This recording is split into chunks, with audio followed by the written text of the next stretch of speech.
Hey guys, Andrew Max Sensor here, and we're on day 5 of the 5 steps to beat bullying in school. And we're on step 5. So we're going to assume that step 1, 2, 3, and 4 did not work, okay? Now there's going to be a lot of you going to be thinking, well, we should just do step 5 straight away if that's the most important step. But it's not, okay? Part of learning how to deal with bullying is helping with mental growth. We want every single person that ever has to deal with bullying to grow with the process so that they understand there's a right way and a wrong way of doing things, okay? And that defending yourself doesn't just start with going from 0 to 60. There's got to be a process to get there. We've got to try and give people that are bullying the chance to rectify the behavior. And why I'm saying that before I tell you rule number 5, it's really simple. It's because I bet nearly every single person that watches this in some way, shape or form has performed an act of bullying at some point in their life. So it's really, really important that what we do is we don't immediately jump to conclusions that the person is a bad person. Just sometimes they need a little guidance on what direction their behavior is going. And we should always try to do that first because it's the right thing to do, okay? As parents, for instance, we don't immediately chastise a child for making a mistake in their life. We try and help them grow through it first. And then if we have no other alternative, then obviously there may be a punishment that comes along with that, a consequence of actions. But it's not from 0 to 60. It doesn't go that way. So, step 5. We've asked them nicely.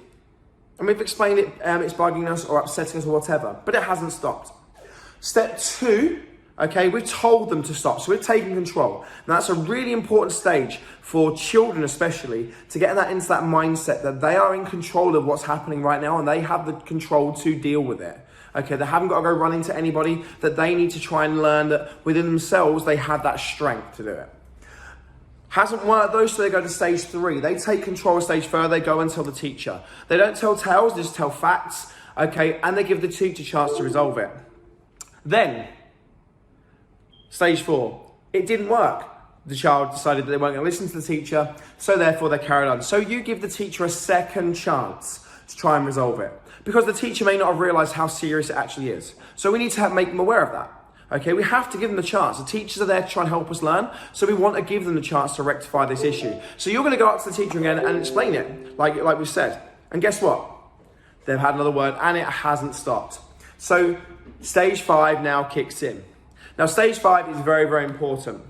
This is the last resort step you need to take. If after stage 4, the person is still doing the actions that are causing you to feel upset or under threat or anything, you're going to stand up, you're going to walk out of your classroom. You're not going to ask permission. You are not going to listen if you're told to sit down, okay? And this is really quite dramatic in a sense, but this is really important. Because right now, you've given your teacher 2 chances to resolve this issue and they have failed, okay?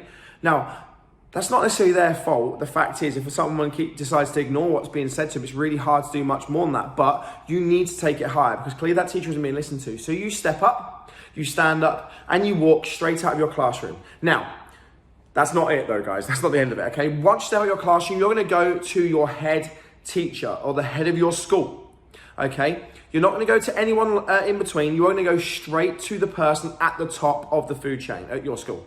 So that's normally your head teacher, head mistress, headmaster. You're going to go straight to them, you're going to knock on their door, they're going to ask you why you're there. And you're going to have to explain to them honestly. This is really important, okay, throughout this entire process, honesty is everything. And you're going to explain to them, and this is important, you explain to them, you asked the person to stop. You told them to stop. You told the teacher once, it didn't get fixed. You told the teacher twice. You have to explain you followed these 4 steps.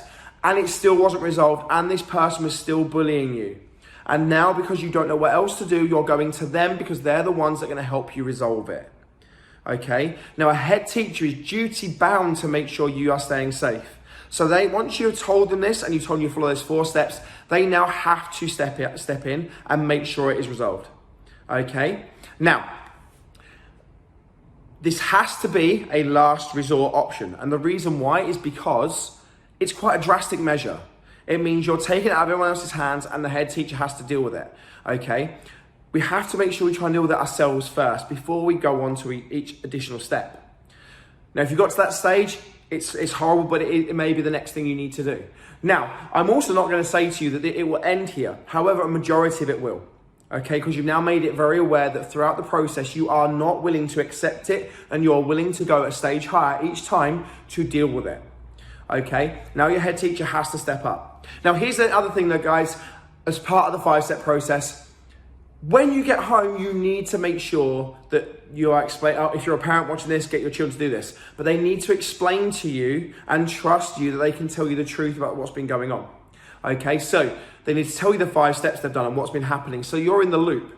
You also, as a parent, need to give the school chance to deal with it, okay, and follow their procedures. It's very important that they try and do it the right way. It's really easy to go off the handle and blame the school for not doing it the way that it should be dealt with, okay? But bullying isn't as cut and dry as everyone seems to think, so we need to be mindful of that and work with the schools, not against them. Okay, so that's our 5 rules, guys, okay? Just a quick recap. Ask them nicely. Okay, that's your first one. Ask politely and explain why. Tell them to stop and explain why. Tell a teacher and explain what's happening. Give the teacher a second chance and tell them again and explain that it's still going on. And if it still happens, go walk out your classroom, go and find the head of your school and tell them what is going on so they can then take control. Okay guys, there's our 5 steps to help you beat bullying in school. We hope you like it. Take care, have an awesome week, and we'll see you soon.